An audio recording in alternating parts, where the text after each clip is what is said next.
orang yang berseru kepadanya, pada setiap orang berserunya dalam kesetiaan.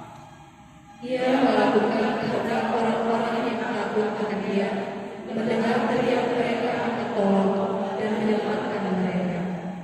Dan inilah keberanian percaya kita kepadanya, yaitu bahwa Ia mengabulkan doa kita jikalau kita meminta sesuatu kepadanya menurut kehendak-Nya.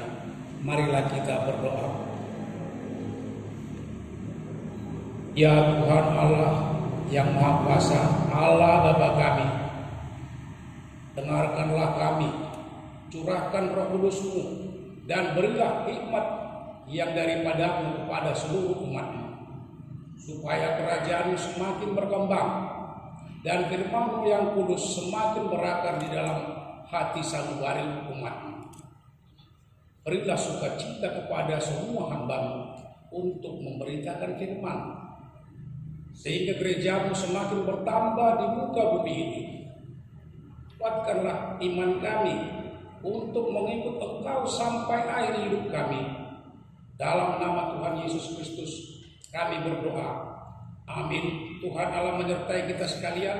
Amin. Haleluya, haleluya, haleluya.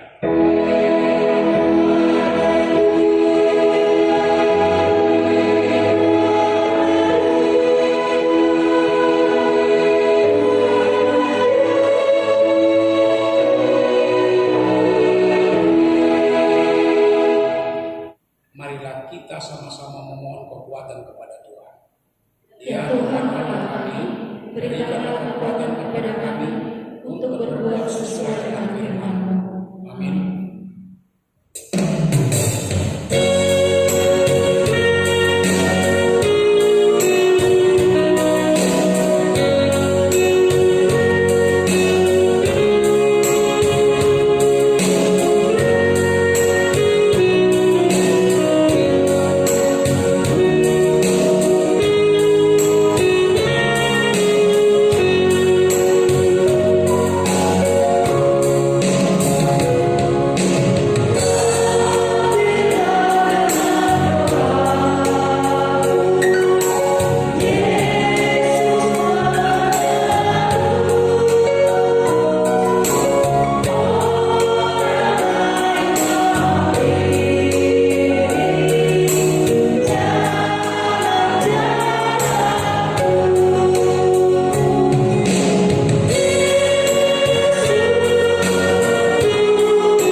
Marilah kita berdoa kepada Tuhan untuk mengaku dosa-dosa kita dan memohon pengampunan-Nya.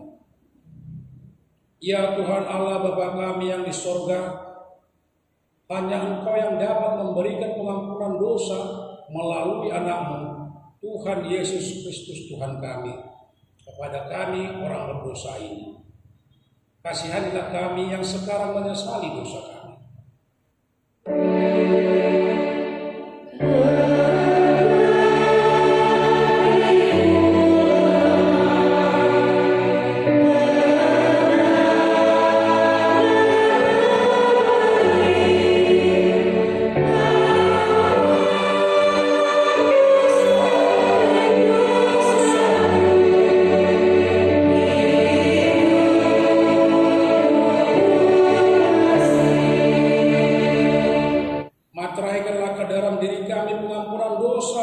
telah Engkau kerjakan itu, berikan kepada kami Roh Kudus-Mu, agar iman kami teguh mengharapkan kasih-Mu.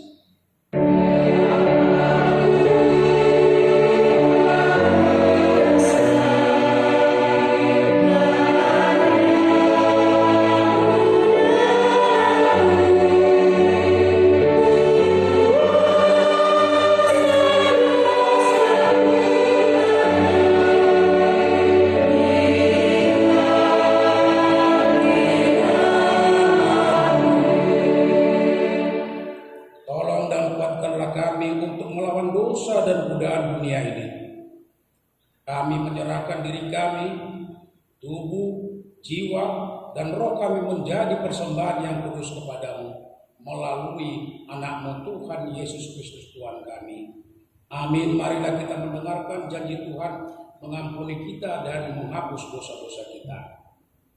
Semua orang telah berbuat dosa dan telah kehilangan kemuliaan Allah, dan oleh kasih karunia telah diberikan dengan cuma-cuma karena penebusan dalam Kristus Yesus.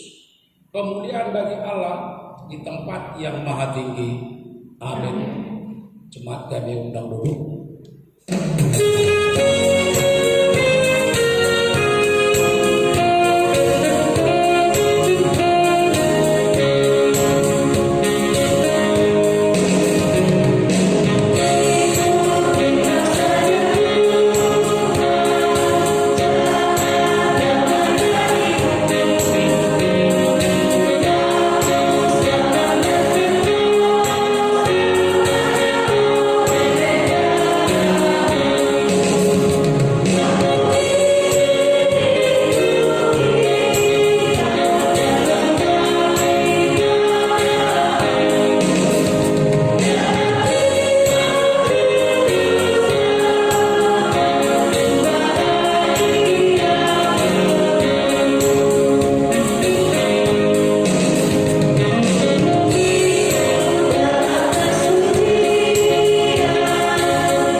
Yang menjadi nats epistel bagi kita pada minggu ini, yang tertulis pada Kidung Agung 8 ayat 5 sampai 7, dan kita akan membaca secara responsoria.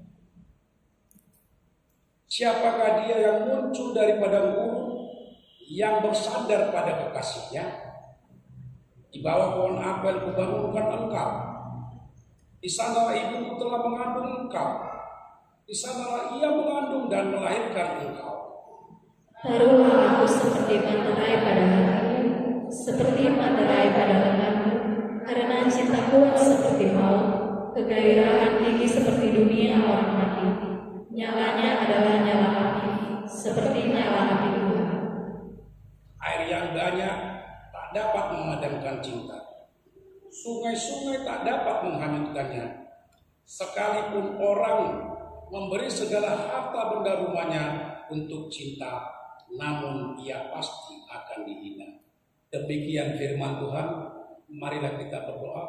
Berbahagialah orang yang menghayati firman Tuhan dan melakukannya. Amin.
iman percaya kita di hadapan Tuhan, marilah kita sama-sama mengucapkannya.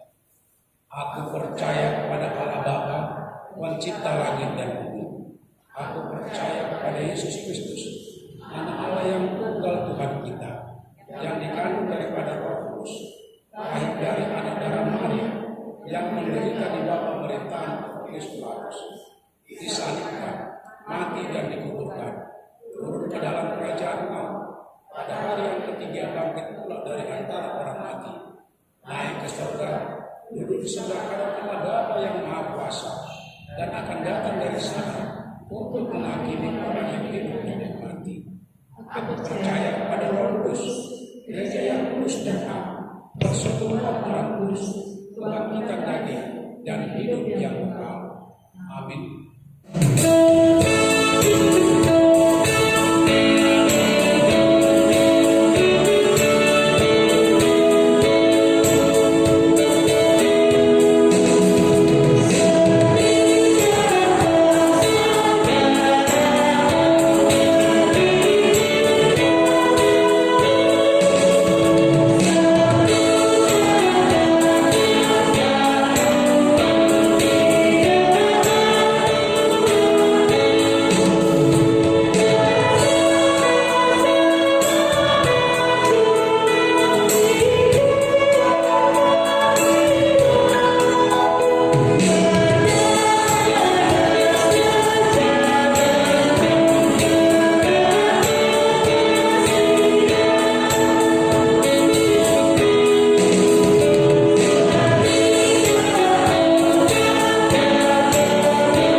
Kita bersatu dalam doa. Kami bersyukur Tuhan buat kasih karunia yang selalu kuberikan dalam kehidupan kami. Secara khusus Tuhan, hari yang baru, hari yang kudus yang Tuhan perkenankan untuk kami nikmati. Bapa di surga, terima kasih Engkau telah menggerakkan hati kami, pikiran kami, untuk melangkahkan kaki kami Tuhan, datang ke hadirat-Mu, memuji dan memuliakan nama Tuhan. Mari Tuhan kuasai hati dan pikiran kami untuk mendengarkan firman Tuhan, sehingga melalui firman-Mu kami diubahkan menjadi pribadi-pribadi yang takut akan Tuhan. Dalam nama Yesus kami berdoa. Amin. Firman Tuhan buat kita pada pagi ini diambil dari Kolose 3 ayat 18 sampai dengan ayat 21. Kolose 3 ayat 18 sampai dengan ayat 21. Demikian firman Tuhan. Hai istri-istri, tunduklah kepada suamimu sebagaimana seharusnya di dalam Tuhan. Hai suami-suami, kasihilah istrimu dan janganlah berlaku kasar terhadap dia. Hai anak-anak, taatilah orang tuamu dalam segala hal, karena itulah yang indah di dalam Tuhan. Hai bapak-bapak, janganlah sakiti hati anakmu, supaya jangan tawar hatinya. Demikian firman Tuhan, kita mengerti firman Tuhan.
Shalom.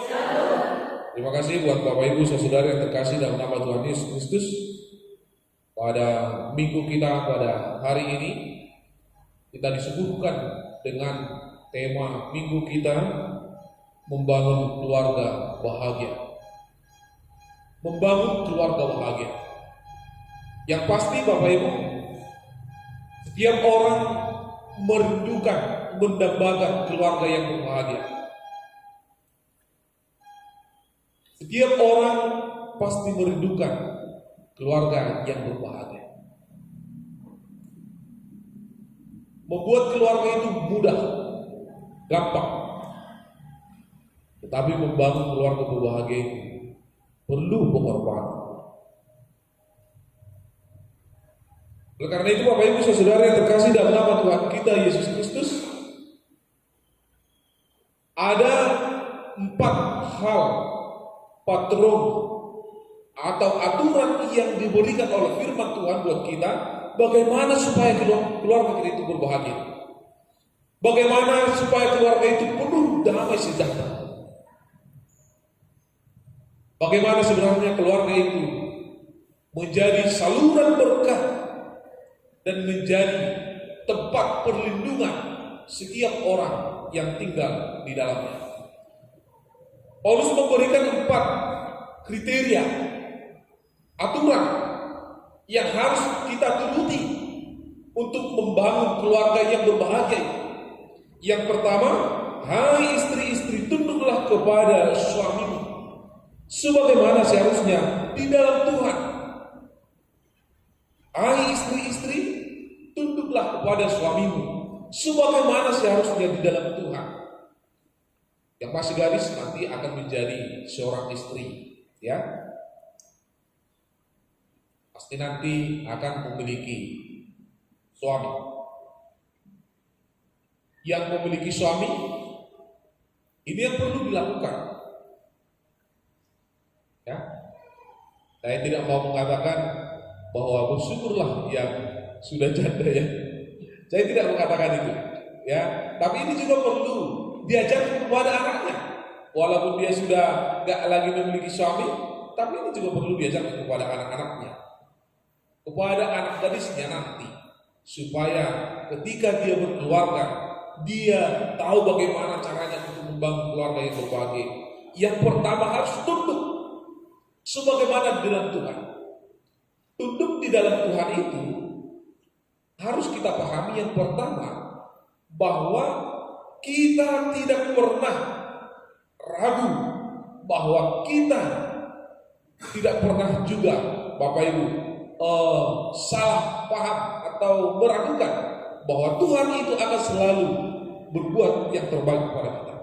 Nah, ketika kita tunduk kepada Tuhan, kita menyadari bahwa Tuhan tidak pernah merencanakan dan Tuhan tidak pernah mau melakukan sesuatu yang tidak baik kepada kita. Nah, dengan dasar kepercayaan ini, demikianlah kita dalam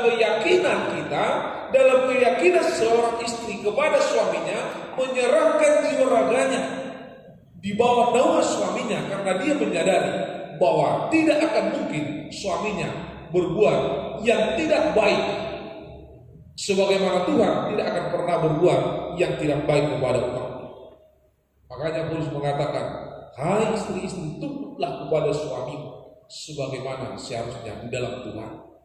Di dalam Tuhan. Jadi, tidak di dalam diri kita, di dalam Tuhan. Kenapa dikatakan di dalam Tuhan? Seperti yang saya katakan tadi, karena kita menyadari bahwa Tuhan tidak akan pernah berbuat, melakukan, merencanakan yang tidak sepatutnya atau yang tidak baik dalam kehidupan kita. Demikian juga suami tidak akan pernah merencanakan berbuat yang tidak baik kepada istrinya. Nah, yang menjadi pertanyaan dengan realita, dengan keadaan yang sering muncul terlihat di masyarakat, apalagi di kalangan kita orang Batak. Yang nggak ada bapak-bapak yang hadir. Oh, ada beberapa orang. Lebih dominan yang perempuan yang hadir. Bapak Ibu, pernah saya melayani di sebuah jemaat kita di HKI. Saya tinggal waktu itu saya masih calon pendeta, saya tinggal di sebuah rumah jemaat. Suami seringkali pulang larut malam dan pulang dengan tidak sadar karena sudah mabuk. Nah, si ibu ini, sang istri, pernah bercerita kepadaku. Dia mengatakan, oh abang pendeta, ini bapak kami ini sekarang sudah ada perubahannya. Kenapa? Karena dulu setiap dia pulang, baik itu jam 12 malam, jam 1 malam, jam 2 malam, kalau dia sudah pulang, dia akan menendang pintu, memukul pintu kalau tidak segera dibuka. Nah, ketika pintu sudah dibuka, maka saya harus menyuguhkan nasinya, makanannya, jam 2. Dan apabila wajah kita dia lihat tidak ceria untuk melayani dia, memberikan, menghidangkan nasinya, maka dia akan menyampaikan itu, membuang itu makanan itu di hadapan saya. Saya tidak pernah ngomong apa-apa, saya tidak pernah menuntut, saya tidak pernah marah, saya hanya tertunduk. Dan dia sangat sering mengatakan, dari ujung rambutmu sampai ujung kakimu sudah kubeli. Dan inilah yang sering terjadi di kalangan kita orang Batak, sehingga memperlakukan istrinya itu bagaikan seorang budak yang harus patuh dan taat, bukan di dalam Tuhan, tetapi di dalam kemanusiaannya. Sedangkan seorang raja aja tidak bisa suka-suka kepada warganya, rakyatnya. Tetapi banyak yang terjadi di kalangan masyarakat, hilangnya kesejahteraan, sukacita itu di dalam rumah tangga, karena sang suami tidak lagi di dalam Tuhan. Hai istri-istri, tunduklah kepada suamimu sebagaimana seharusnya di dalam Tuhan. Saya tidak mau mengatakan Bapak Ibu, jadi bagaimana Abang Pendeta kalau ada seorang suami yang datang, kerjaannya hanya menjuri, menghabiskan uang, kerjaannya hanya mabuk-mabukan, apa yang harus kami lakukan? Saya tidak mengatakan, oh udah betul aja. Saya tidak mau mengatakan itu. Tetapi firman Tuhan mengajari kita bagaimana sebenarnya kita tunduk kepada suami sebagaimana di dalam Tuhan. Ini juga sebuah kesaksian dari seorang kehidupan keluarga penatua kita, yang dimana selama suaminya aktif bekerja, dia jarang pulang ke rumah. Bahkan untuk kebutuhan rumah tangga pun dikurangi. Kerjaannya hanya hidup foya-foya, hanya hidup mabuk-mabukan. Tetapi dia juga tidak pernah melawan. Dia hanya mendoakan. Dia bercerita kepada saya, doakan anak, pasti ada dia waktunya berubah. Ya puji Tuhan Bapak Ibu, setelah dia sudah punya cucu, bayangkan, setelah dia punya cucu, anaknya sudah dewasa semua, baru suaminya berubah, diwakilkan oleh Tuhan. Istrinya mengatakan, aku tidak pernah melawan, aku tidak pernah mengatakan sesuatu apapun. Nah yang banyak sekarang ini juga Bapak Ibu, karena memang ketidaktaatan seorang suami kepada Tuhan itu, maka muncul kekuasaan baru dari sang istri, ya. Apalagi sama-sama bekerja, maka istri akan mau katakan, oh kita kan sama-sama bekerja, mau kalian atur. Istri mulai memberontak, tidak lagi mau taat kepada suaminya. Dia mau membangun kerajaannya sendiri. Apalagi dengan bergejolaknya atau berkembangnya paham feminisme sekarang, bahwa laki-laki dan perempuan itu sama. Memang benar sama-sama ciptaan Tuhan, tetapi patron yang Tuhan berikan kepada kita, Bapak Ibu, saudari, secara khusus buat istri-istri harus tunduk kepada suaminya. Tidak mengatakan harus konyol, ya. Karena ada istri juga yang sudah harus dipukuli, ditendangi, hampir setengah mati, dia tunduk aja. Itu konyol, ya. Kalau Allah bilang itu konyol. Tunduk bukan berarti membeo, tetapi harus bijaksana. Ya, tunduk bukan berarti tidak ada pembelaan. Membeo artinya apa yang katakan mau dipukuli, mau ditendangi, diam aja. Tidak itu. Kita juga harus bijaksana dalam kehidupan kita. Tapi tidak sikit-sikit sudah mengadu sama keluarga, sama orang tua. Sikit-sikit sudah melapor sama keluarga. Dan juga demikian. Harus juga berkhidmat, harus juga memiliki kerelaan untuk berkorban. Ya jangan pula hanya dibentak sedikit, sudah dibilangi, sudah dimarah-marahi aku, sudah dibentak-bentai aku, melapor langsung sama orang tuanya. Ya pula demikian. Demikian juga yang banyak terjadi di kalangan keluarga Kristen. Sehingga apa yang terjadi? Maka orang tua datang. Ketika orang tua datang bukan memperbaiki, marah, memperkeruh suasana. Dan itu yang terjadi di kalangan masyarakat kita. Nah, seorang istri dituntut untuk mau juga berkorban, menahan sedikit rasa sakitnya dalam dirinya, dalam kehidupan kita. Seperti apa yang dikatakan oleh tadi dalam Kidung Agung tadi, orang yang telah memateraikan kasihnya dalam hatinya, ya. Seorang istri yang sudah menyatakan di dalam dirinya bahwa inilah suami, inilah pendamping hidupku sampai seumur hidupku. Itulah yang dimeteraikan. Tidak akan pernah akan berubah itu, apapun yang terjadi seharusnya.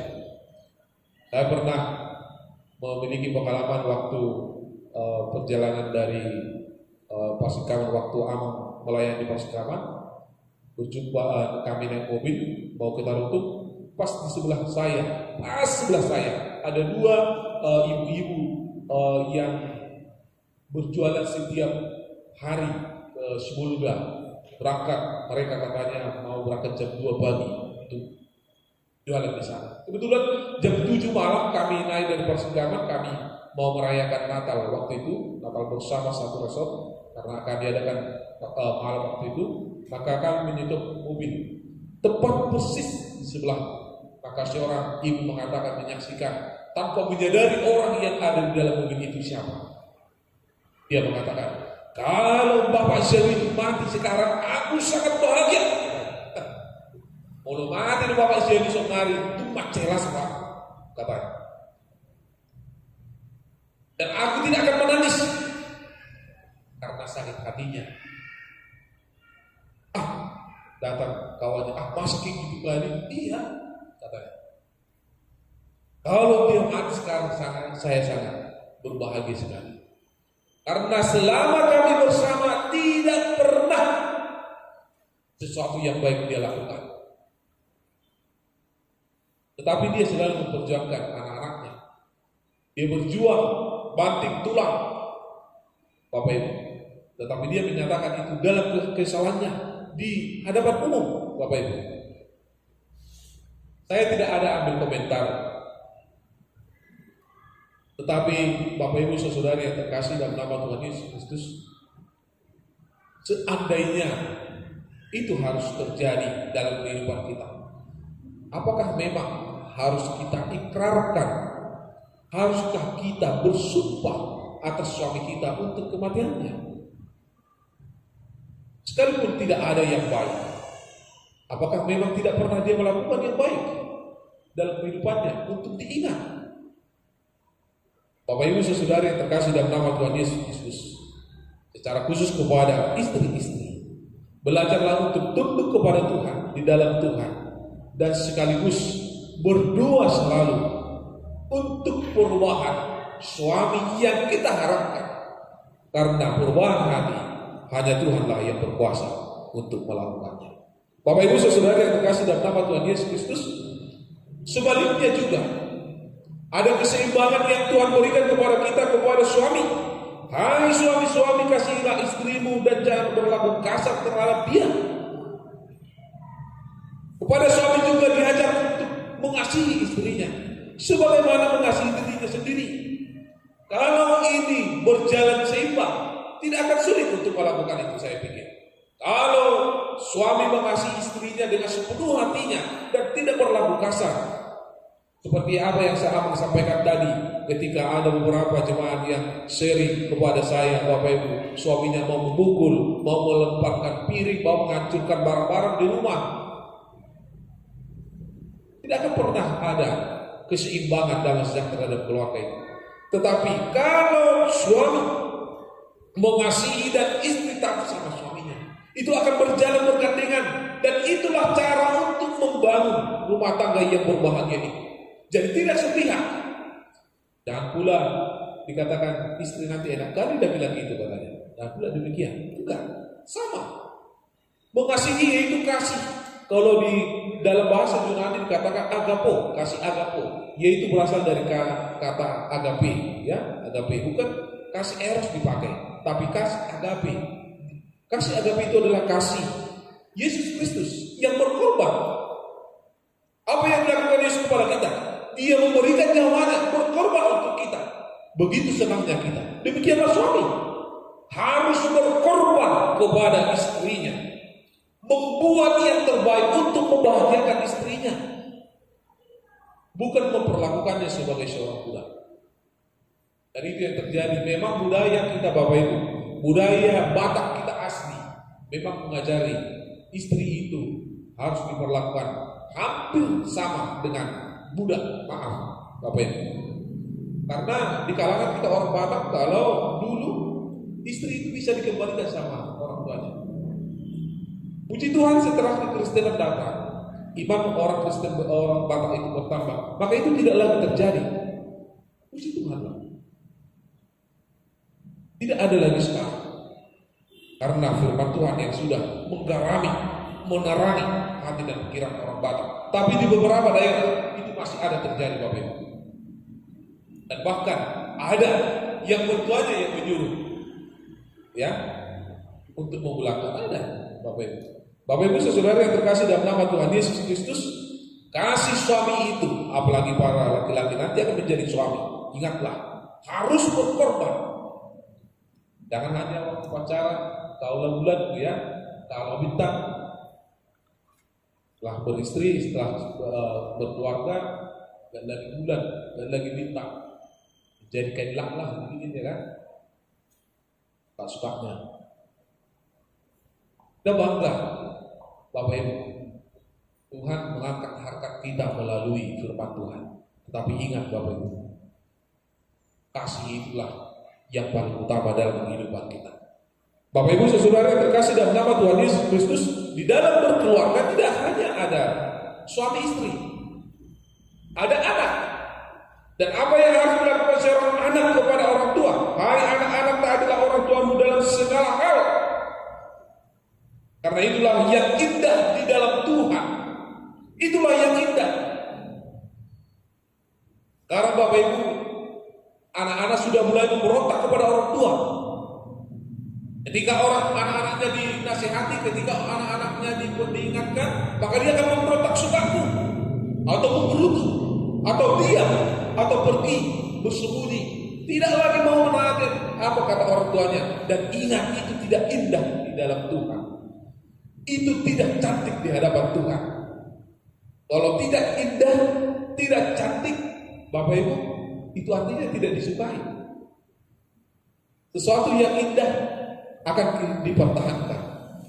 Bunga yang indah akan dipertahankan, ya. Tetapi kalau bunga itu tidak indah, maka dengan gampang kita akan mencabut dan membuang itu ke tempat sampah. Tapi kalau bunga itu indah, maka itu akan dijaga, dirawat, bahkan akan dipindahkan ke pot yang lebih cantik lagi, diberi pupuk lagi, disiram lagi, diperhatikan. Ingat baik, seorang anak yang taat kepada orang tuanya akan diperhatikan Tuhan. Baik masa depan akan Tuhan perhatikan. Oleh karena itu jangan takut, hormatilah orang tuamu. Apapun dan bagaimanapun keadaan orang tuamu, jangan pernah malu. Jangan gara-gara kita malu untuk mengatakan, oh itu orang tua, sehingga kita tidak mau mengaku itu kepada orang lain. Jangan gara-gara kita anak satu-satunya maka kita suka-suka kita kepada orang tua kita. Ingat, kita yang menuai apa yang akan kita tabur. Kalau kehidupanmu mau berbahagia, Tuhan telah mengatakan, hormatilah orang tua dalam segala hal. Nah, jangan main HP terus. Bapak gak tahu itu. Bapak kan udah kuno, gak tahu ini HP kan. Ada lagi sopannya ngomong sama orang tua. Memang benar orang tua gak tahu itu semua. Tapi haruskah demikian kepada orang tua? Ya, hati-hati adik-adikku. Kalau kau tidak menghormati orang tuamu, tidak mau mendengarkan nasihat orang tuamu, maka Tuhan tidak akan memperdulikan. Kalau Tuhan tidak memperdulikan, apapun usahamu akan sia-sia, tak ada guna. Tuhan tidak akan memberkati. Yang kedua, yang terakhir Bapak Ibu, hai bapak-bapak, janganlah sakiti hati anakmu supaya jangan tawar hatinya. Sebagai orang tua Bapak Ibu, kita juga harus membanggakan anak-anak kita. Jangan mempermalukan, tetapi jangan disanjung terus. Perlu kita menyatakan apa yang sebenarnya kepada anak-anak. Jangan sudah salah disanjung terus, sudah salah tidak diingatkan. Nanti lama-kelamaan dia akan memberontak. Kita juga harus menghargai anak-anak kita. Jangan pernah membangkitkan amarahnya. Yang masih belajar nanti akan menjadi bapak, akan menjadi seorang ibu. Ajarkanlah itu kepada anak-anakmu. Yang masih status anak sekarang, ya, hormatilah tetap orang tua. Bahkan walaupun sudah kita berkeluarga, tetaplah hormati orang tuamu. Dan inilah kegagalan kita sekarang pada umumnya, ya. Pada umumnya, ya, memang kebanyakan masih orang kita Batak, saya lihat masih menghargai orang tuanya. Tetapi banyak orang tua sekarang ketika orang tuanya sudah sakit-sakit, ya, malah jadi pertentangan, perkelahian di antara anak-anaknya. Siapa yang mengurus? Ya udah bikin aja ke Pantai Jompo. Nah di situ dia dari kecil dibesarkan, tiba sudah orang tuanya udah sakit-sakitan nggak mau merawat. Jadi ini kegagalan kita Bapak Ibu. Kalau kita perhatikan orang Chinese itu, dia tidak akan pernah itu. Bagaimanapun tuanya, dia akan rawat dan hormat sekali. Jangankan dia masih hidup, masih mati pun dia masih dihormati. Makanya mereka masih sumpah itu yang masih meninggal itu putunya. Jangankan masih hidup, mati pun masih dihormati. Kita Tuhan telah memperingatkan kita, mengajar kita supaya kita hormat kepada orang tua. Tapi kenapa kita berani memberontak? Adik-adikku, saudara yang dikasih dalam nama Tuhan Yesus Kristus, bukan orang lain yang kau rugikan, tetapi dirimulah yang akan rugi ketika kau memberontak kepada orang tua, ketika kau tidak menghargai orang tua. Dan kitalah sebagai orang tua yang akan rugi ketika kita gagal membangun atau mendidik anak kita. Ingat, Bapak Ibu saudari yang terkasih dalam nama Tuhan Yesus Kristus, anak kita adalah harapan kita. Anak kita adalah harapan kita. Ketika anak kita berhasil nanti memiliki pekerjaan yang baik, tunduk kepada orang tua, menjadi anak yang baik, siapa yang dibanggakan? Siapa yang menikmati itu? Yaitu kita orang tua. Oleh karena itu mulai dari awal, mari kita mengajari anak-anak kita untuk takut akan Tuhan. Jangan pernah mengatakan seperti apa yang pernah abang alami. Ada seorang jemaat kita yang mengatakan, oh itu nanti kalau sudah menikah, udah besar, gak ada lagi gunanya sama aku. Dia yang menikmati itu katanya. Masa orang tua ngomong kayak gitu? Jauhlah pemikiran demikian kepada kita. Karena anak-anak itu adalah titipan Tuhan bagi kita. Amin. Kita bernyanyi firman-Mu berkata.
Segenap jiwa dan raga kami serahkan kehadiran-Mu Tuhan. Kami mau melakukan firman Tuhan. Biarlah kami sebagai pribadi suami memiliki hati yang takut akan Tuhan untuk mengasihi istri-istri kami. Biarlah kami sebagai pribadi istri tunduk dan takut kepada suami kami di dalam Tuhan untuk membangun rumah tangga yang berbahagia. Sebagaimana juga Tuhan kami sebagai anak, biarlah kami menghormati orang tua kami dalam segala hal. Karena itulah yang indah di hadapan Tuhan. Mari Tuhan juga kuatkan kami orang tua untuk mendidik anak-anak kami di jalan yang Kau kehendaki. Mari Tuhan bantu kami, tolong kami melalui Roh Kudus-Mu supaya kami mampu membangun keluarga berbahagia dalam setiap keluarga kami. Inilah doa kami dalam Yesus kami berdoa. Amin.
Tuhan Allah Bapa kami yang di sorga, Engkaulah sumber segala berkat, pemberian dan ucapan syukur. Kami di sini mempersembahkan diri kami dan sebagian dari pemberian-Mu sebagai tanda terima kasih kami atas berkat-Mu dalam kehidupan kami. Kiranya Engkau berkenan untuk menerimanya. Berkatilah persembahan ini dan pimpinlah para pelayan gereja-Mu dalam mempergunakannya demi pengembangan kerajaan-Mu yang datang di dunia dan di tengah-tengah gereja-Mu. Berilah Roh Kudus membuka hati dan pikiran kami, sehingga kami semakin jelas melihat betapa besar berkat kasih karunia-Mu kepada kami. Ajarlah kami agar kami mau bersyukur kepada-Mu dan memberikan persembahan kudus demi kemuliaan nama-Mu. Oleh karena Yesus Kristus Tuhan kami. Amin. Mari kita sama-sama ucapkan doa Bapa kami. Bapa kami yang di surga, dikuduskan namamu, datanglah kerajaan-Mu, jadilah kehendakmu di posisi surga. Berikanlah kami pada hari ini makanan kami yang secukupnya, dan ampunilah kesalahan kami, supaya kami tidak bersalah kepada kami. Dan jangan bawa kami ke dalam pencobaan, tapi lepaskanlah kami dari jahat. Karena Engkau punya kerajaan dan kuasa dan kemuliaan sampai selamanya. Amin. Pulanglah dengan damai sejahtera dan terimalah berkat Tuhan. Tuhan memberkati engkau dan melindungi engkau. Tuhan menyinari engkau dengan wajahnya dan memberi engkau kasih karunia. Tuhan menghadapkan wajahnya kepadamu dan memberi engkau damai sejahtera. Amin.